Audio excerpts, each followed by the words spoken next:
Hi, I'm John Terry, and this is Memorable Matches.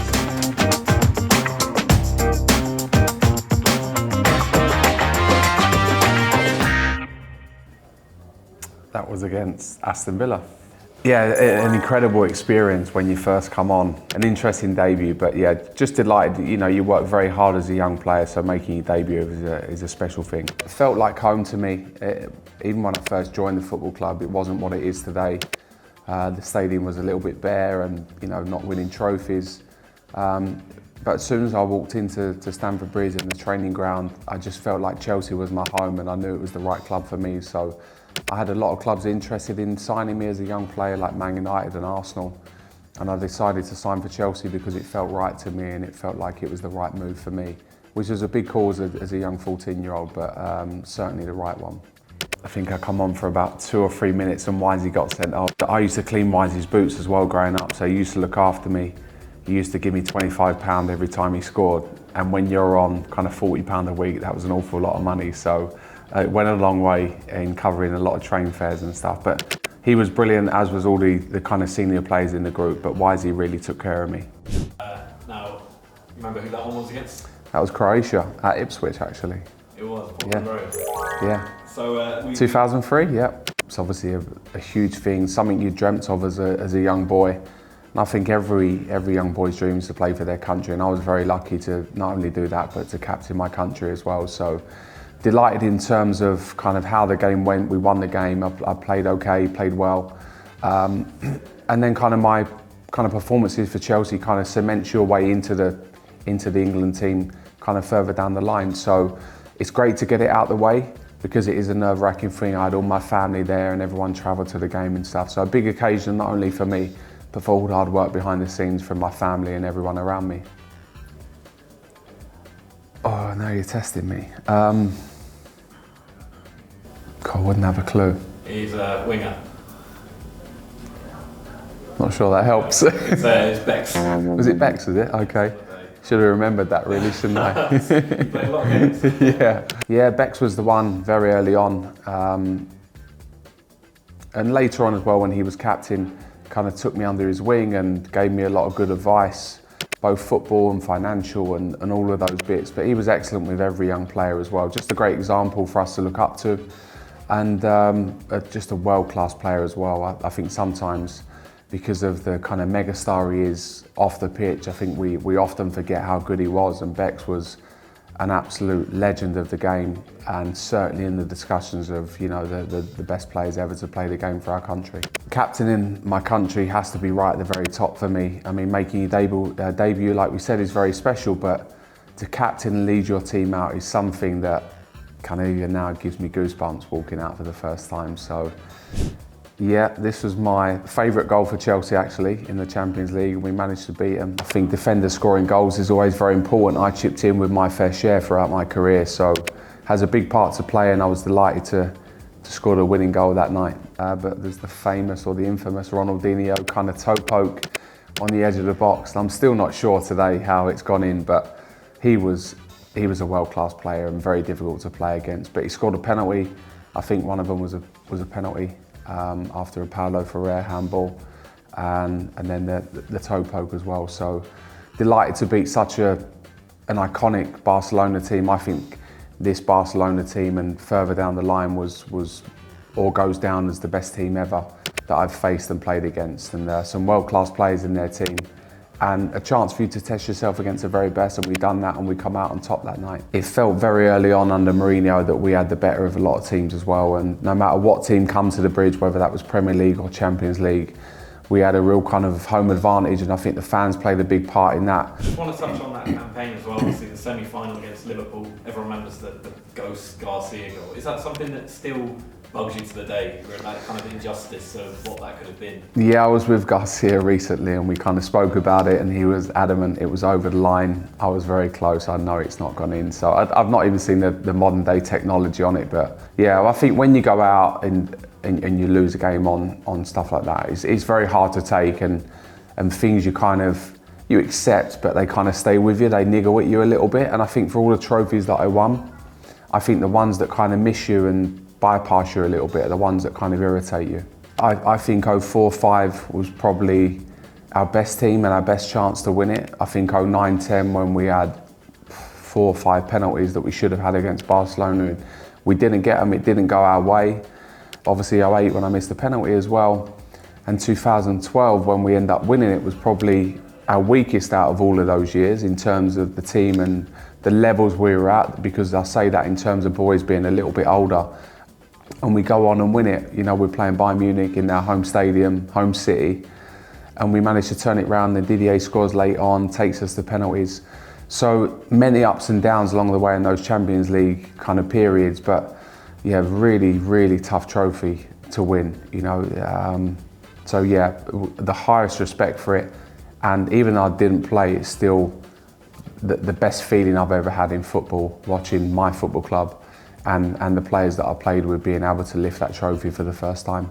The 04-05 title at home to Charlton, late winner. You remember who scored that one? Makaleli, yeah, scored the rebound, worst penalty ever. Yeah, before the game we kind of put Makaleli on penalties, or Mourinho did. And it was just one of those moments it was meant to be, wasn't it? You know, to decide it and win it finally at the bridge.